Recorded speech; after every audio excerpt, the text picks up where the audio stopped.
सभी को नमस्कार दोस्तों, कैसे हो आप सभी। आशा है कि आप सभी अच्छे होंगे। तो आज का हमारा दोस्तों टॉपिक है औपचारिक और अनौपचारिक पत्र कौन से होते हैं। तो इसको इंग्लिश में क्या कहते हैं, फॉर्मल और इनफॉर्मल लेटर्स जिसको बोलते हैं। तो वीडियो बहुत इंटरेस्टिंग है और जो दोस्त चैनल के ऊपर पहली बार हैं तो चैनल को सब्सक्राइब कीजिए, वीडियो को लाइक कीजिए, अपने दोस्तों के साथ शेयर जरूर करना और शुरू से लेकर अंत तक आप उसे जरूर देखना। तो इनके अंदर जो डाउट रहते हैं भाई, औपचारिक और अनौपचारिक जो पत्र कौन से होते हैं, उस जो डाउट है वो सभी आप क्लियर हो जाएंगे। वीडियो बहुत इंटरेस्टिंग है और जो बच्चे इनके बारे में नहीं जानते हैं तो वीडियो शुरू से लेकर आप अंत तक उसे जरूर देखें। तो चलो हम वीडियो की शुरुआत करते हैं। तो आज का हमारा टॉपिक है औपचारिक और अनौपचारिक पत्र कौन से होते हैं, जिसको हम इंग्लिश में कहते हैं फॉर्मल और इनफॉर्मल लेटर्स जिसको हम बोलते हैं। तो यहां हम इनमें डिफरेंस करेंगे भाई, इसमें औपचारिक और अनौपचारिक पत्र कौन से होते हैं। तो औपचारिक पत्र हम किसे लिख सकते हैं और अनौपचारिक पत्र हम किसे लिख सकते हैं, तो उसके बारे में हम अच्छी तरह से जानेंगे।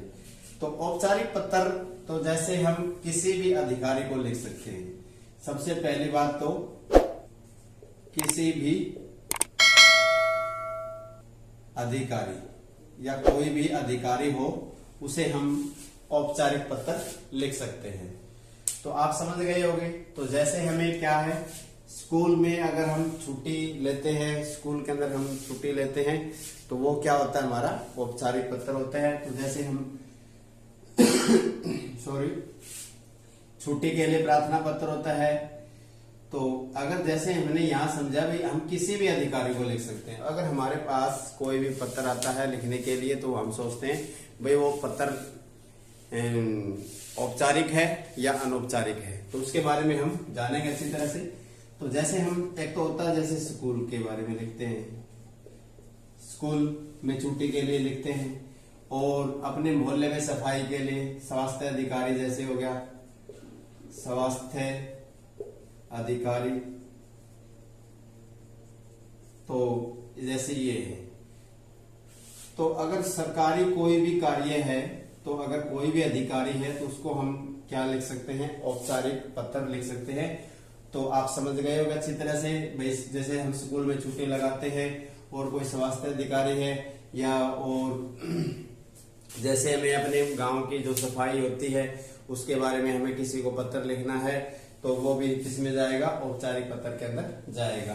तो दूसरा इसके अंदर क्या है, अनौपचारिक पत्र होता है। अनौपचारिक पत्र होता है। तो अनौपचारिक पत्र कौन से होते हैं, अनौपचारिक पत्र जिसको इनफॉर्मल लेटर्स कहते हैं। तो वो क्या होते हैं, हम किस किस को लिख सकते हैं, अपने जैसे मित्र को लिख सकते हैं, मित्र को लिख सकते हैं। इसमें चाचा और मामा, दादा, ठीक है, बहन, ठीक है। तो हम जैसे जो हमारे जो सगे संबंधी होते हैं उनको हम अनौपचारिक पत्र लिख सकते हैं। तो जैसे हम कहीं अपने मित्र के घूमने के बारे में लिखते हैं, तो कोई चाचा होता है, हमें कोई जन्मदिन पर उपहार प्रकट करते हैं, कोई देते हैं, मामा है, दादा है, भाई है, बहन है, तो उसको भी हम क्या, अगर कोई पत्र लिखते हैं तो अनौपचारिक उसे हम पत्र कहते हैं, जिसको हम इनफॉर्मल लेटर बोलते हैं। और ये क्या होता है, फॉर्मल लेटर होता है। कोई भी अगर कोई भी सरकारी अधिकारी जैसे स्कूल है, स्वास्थ्य अधिकारी है, तो उसको अगर हम कोई भी पत्र लिखते हैं तो वो पत्र क्या होता है, जिसको हम औपचारिक पत्र कहते हैं। और जो अगर हम मित्र है, चाचा है, मामा है, दादा है, भाई है, बहन है, अगर हम इनमें से किसी भी कोई पत्र लिखते हैं तो वो क्या होते हैं, हमारे अनौपचारिक पत्र होते हैं। तो ये हमारा एक छोटा सा टॉपिक था। आशा है कि आप समझ गए होंगे भाई हम औपचारिक पत्र किसे लिख सकते हैं, अनौपचारिक पत्र हम किसे लिख सकते हैं। अगर वीडियो अच्छी लगी तो अपने दोस्तों के साथ इसे शेयर करना, वीडियो को लाइक करना, चैनल को सब्सक्राइब करना और ऐसी वीडियो पाने के लिए बेल प्रेस जरूर करना, ताकि सभी वीडियो का नोटिफिकेशन आप सभी दोस्तों तक सबसे पहले पहुंचे। Thank you. जय हिंद, जय भारत।